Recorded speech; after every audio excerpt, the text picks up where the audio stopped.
ফের উত্তেজনা বীরভূমে। দুবরাজপুরের লোবা গ্রাম থেকে মাত্র 15 কিলোমিটার দূরে উত্তেজনা পাড়ুই গ্রামে।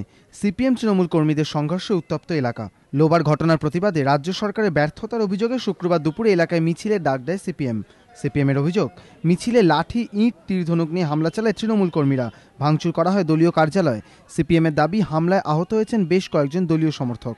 আমাদের সময় দিয়েছিল, কিন্তু তৃণমূল কংগ্রেস তারা লোকজন নিয়ে এসে আমাদের মিছিলের ওপর তারা সন্ত্রস্ত করে, মিছিলকে না করতে দেওয়ার পাড়ুয়ে এটা হয়েছে। অভিযোগ অস্বীকার করে তৃণমূলের পাল্টা দাবি, এলাকায় নতুন করে অশান্তি তৈরি করার চক্রান্ত করেছিল সিপিএম। এলাকার লোকেরাই তা প্রতিরোধ করেছেন।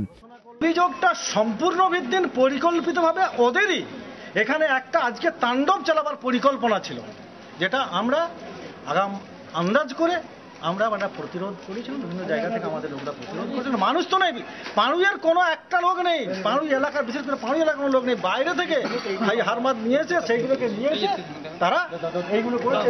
দুপক্ষের দাবি পাল্টা দাবিতে উত্তপ্ত পাড়ুই গ্রাম। এলাকায় বসানো হয়েছে police picket. Gopal Chattopadhyay, ABP Ananda, Birbhum.